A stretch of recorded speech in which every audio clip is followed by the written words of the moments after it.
Dr. Mercat, what is facial fat grafting? Facial fat grafting is a method of restoring volume to the face with the person's own fat. So we harvest the fat from the person's body, either from their leg or from their abdomen. We process it, and once we've extracted all the fluid out of that, the liposuction material that we collect, and it's pure fat, we insert it into the face with very fine cannulas and instruments so that the fat is dispersed in minute little segments into different parts of the face to provide volume.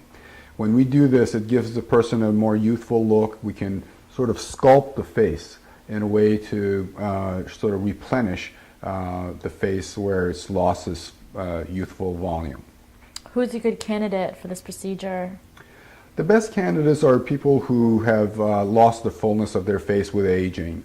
The person who, let's say in their late 40s or early 50s, starts to lose their facial volume may find that with facial fat grafting they can restore those areas of the face, such as the cheek area, that becomes very gaunt and makes them look older. And with facial fat grafting you can really sculpt the face and give it more volume. Can you go into a little bit more detail specifically about how facial fat grafting is done? Yes, it's a very simple procedure actually, but it does take a lot of artistic skill to be able to do it. You essentially harvest fat from some part of the body, let's say the abdomen. You collect it in a syringe, and then you extract the water from that syringe so that it's only pure fat that you have.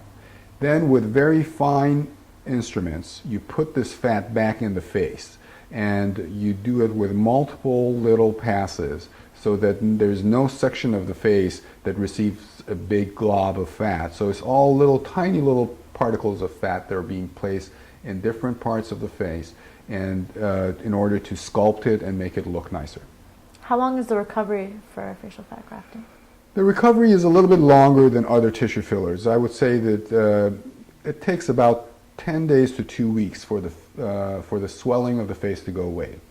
With the trauma that is associated with putting this fat in with multiple passes into the skin and underneath the skin of the face does swell up. And because of that, it is a little bit longer to recover from this surgery.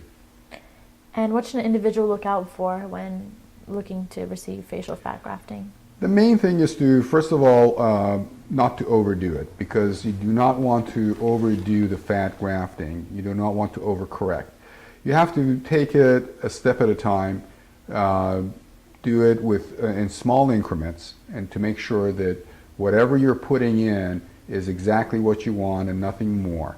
Because it's really hard to fix problems with facial fat grafting if you overcorrect or if you put too much fat in one area. So you just have to be very careful about it. And that's why it's done with a little bit of a, I would say, careful touch when we are putting it in. We do not want to put too much fat in one area and then have to come back and get it out, because it's really difficult to do that.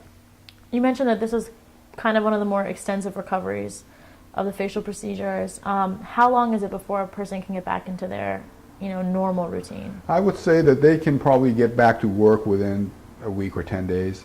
But in terms of getting back into exercising and so forth, maybe a little bit longer, maybe 2 weeks before they can do that. And what should an individual do if they're interested in facial fat grafting? I think they should speak to a well-qualified plastic surgeon, and they would be able to tell them exactly what they need. Fat grafting is not for everybody. It is a procedure that requires a certain level of commitment from the patient, and also it requires a certain amount of skill from the physician. Not everybody is good at doing it, and therefore you need to really make an educated decision about doing facial fat grafting. But among the things that we have to offer a patient, it is one of the very useful methods of restoring volume to the face, and therefore I think it's got its place in our surgical armamentarium.